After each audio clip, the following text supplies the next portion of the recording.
السلام علیکم دوستوں۔ مصر دنیا میں سب سے پہلی انسانی تہذیبیں یہیں پروان چڑھیں۔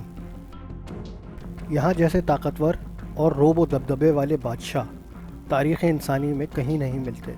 فرعون کہلائے جانے والے مصر کے یہ بادشاہ اپنی رعایا کی صرف زندگی ہی کے نہیں بلکہ موت کے بعد کی زندگی کے مالک بھی کہلاتے تھے۔ لامحدود طاقت اور اختیارات کے سبب مٹی کے یہ پتلے خدائی تک کا دعویٰ کرنے سے باز نہ رہتے۔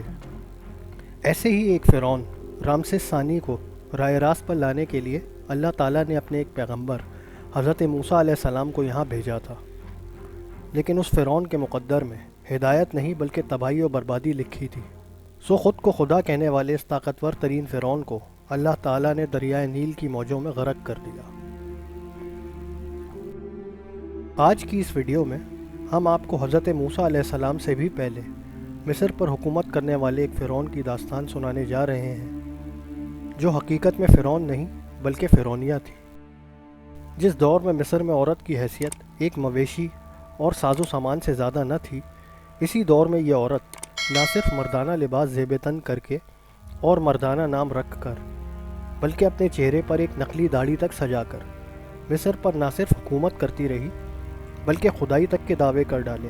اس کے اختیار کردہ حلیے کی وجہ سے آج سے چند برس قبل تک موجودہ دور کے سائنسدان بھی اسے ایک مرد ہی تصور کرتے رہے تھے۔ البتہ آج یہ پہلی مکمل طور پر سلجھائی جا چکی ہے۔ تو چلیے جانتے ہیں اس خاتون کی زندگی کے بارے میں چند باتیں۔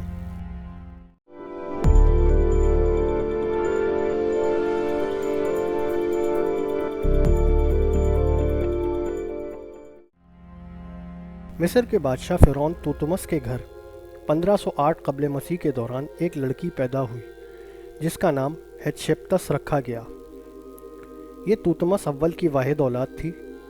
اس کے علاوہ اس کا ایک بیٹا توتمس ثانی بھی تھا جو اس کی باندی سے پیدا ہوا تھا۔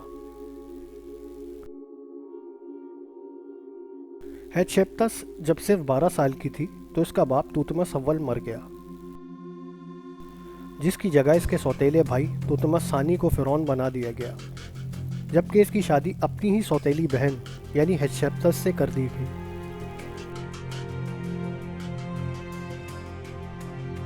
اور یہ دونوں مل کر مصر پر حکمرانی کرنے لگے۔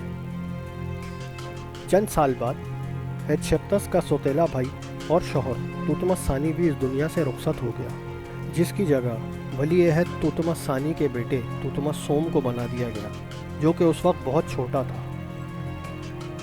توتمس سوم بھی اپنے باپ ہی کی طرح اس کی حقیقی بیوی سے نہیں بلکہ باندی سے پیدا ہوا تھا، یعنی وہ ہتشپست کا سوتیلا بیٹا تھا۔ چونکہ ولی عہد بہت چھوٹا تھا اور اس خاندان کا ان کے علاوہ اور کوئی فرد باقی نہ بچا تھا، تو فرعون کی ذمہ داریاں ہتشپست نے سنبھال لیں۔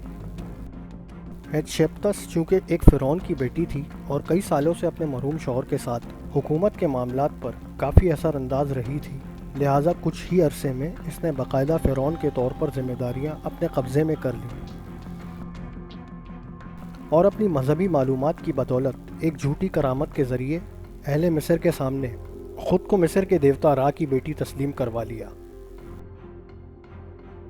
جس کی بدولت سرکاری ملازمین اور درباری لوگ تو اس کے قائل ہو گئے، مگر عوامی سطح پر قبولیت کے لیے اس نے بالکل مردوں جیسی وضاقتہ اختیار کی اور لباس زیب تن کیا۔ اس نے اپنے چہرے پر نقلی داڑھی بھی سجائی اور اپنے نام کو ہتشپتو یعنی مردانہ نام میں تبدیل کر دیا، کیونکہ مصر کے قدیم دیوتاؤں کی روایات ایک عورت کی حکمرانی کی قطعی اجازت نہ دیتی تھی۔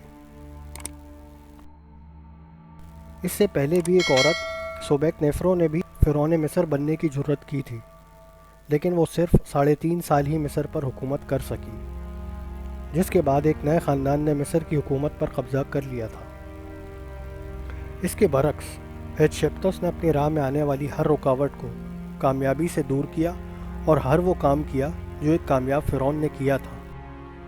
جہاں اس نے نوبیا اور کنان میں اپنے لشکروں کی قیادت کر کے دشمنوں میں اپنی بہادری کی دھاک بٹھائی، وہیں اس کی تعمیر کردہ عمارات آج بھی مصری تاریخ کی بہترین تعمیرات کہلاتی ہیں۔